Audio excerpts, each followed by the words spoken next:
বিরতির পর স্বাগত।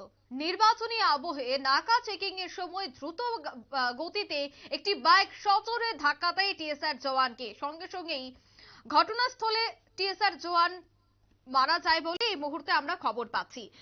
জানা যায় বুধবার রাত 11টা নাগাদ চুরাইবাড়ি পুলিশের নিয়ন্ত্রণে বাগুন স্কুল সংলগ্ন এলাকায় নাকা পয়েন্টে নির্বাচনী কাজে ব্যস্ত ছিল টিএসআর এর 13 নম্বর ব্যাটালিয়নের জওয়ান শান্তনা ডার্লং। নম্বরবিহীন একটি পালসার বাইক দ্রুত গতিতে নাকা পয়েন্ট পার হচ্ছিল। কর্তব্যরত টিএসআর জওয়ান বাইকটিকে আটকানোর চেষ্টা করলে বাইকটি সজোরে টিএসআর জওয়ানের উপর ধাক্কা দেয়, আর তাতেই রক্তাক্ত অবস্থায় টিএসআর জওয়ানকে কদমতলা সামাজিক স্বাস্থ্য কেন্দ্রে নিয়ে যাওয়া হয়। সেখান থেকে কর্তব্যরত চিকিৎসকরা ধর্মনগর উত্তর জেলা হাসপাতালে রেফার করে।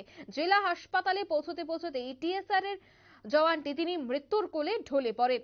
উত্তর জেলা পুলিশ সুপার ভানুপত চক্রবর্তী জানাচ্ছেন যে ঘটনাটি খুবই দুঃখজনক এবং কর্তব্যরত অবস্থায় যে ঘটনার শিকার হয়ে মৃত্যুর কোলে ঢলে পড়েন। ধর্মনগরের মর্গে তার মৃতদেহ রাখা হয়েছে ময়নাতদন্ত করার জন্য। তারপরই পরিবার পরিজনদের হাতে তুলে দেওয়া হবে। কি বলছেন সংশ্লিষ্টরা শোনাবো।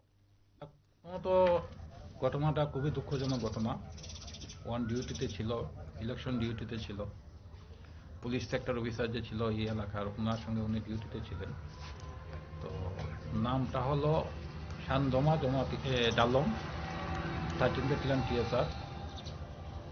পোস্টিং ছিল আপাতত ইলেকশন ডিউটির জন্য এসেছিল চুরাইবাড়ি থানাতে। যে এলাকাতে ঘটনাটা হয়েছে সেটা হলো বাগন স্কুলের পাশে কুর্তি প্রেমতলা যে রোড আছে সেই রাস্তার উপর, এবং এই এলাকাটা চুরাইবাড়ি এবং কদমতলা দুনো পিএস এর মাঝামাঝি একটা এলাকা। দুনো পিএস এর এখানে ডমিনেশন থাকে। কালকে এখানে চুরাইবাড়ি পিএস এর স্টাফও ছিল, আর ঘটনার সময় কদমতলা পিএস এর স্টাফও ছিল।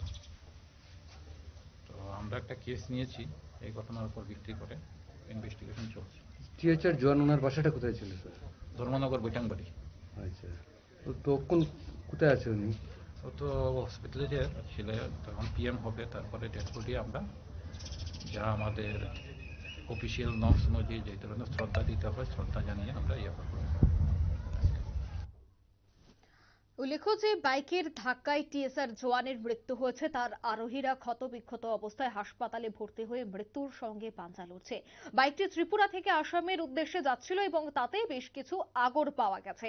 কদমতলা করতে এলাকায় যে আগরের চোরা কারবারিদের দৌরাত্ম্য এখনো অব্যাহত, তা আবার হাতে নাতে প্রমাণ হয়ে গেল। তারা এতই ভয়ঙ্কর যে টিএসআর পুলিশকেও পাত্তা দেয় না। তাদের পাচার বাণিজ্য অব্যাহত রয়েছে। যেখানে টিএসআর দিয়ে সামাল দেওয়া বড় মুশকিলের ব্যাপার, সেখানে প্রতিনিয়ত নেশা কারবারি থেকে শুরু করে অবৈধ পাচারকারীরা তারা তাদের মতো করে ব্যবসা চালিয়ে যাচ্ছে। নিয়ে নিচ্ছে ছোট্ট একটি বিজ্ঞাপন বিরতি, সঙ্গে থাকুন।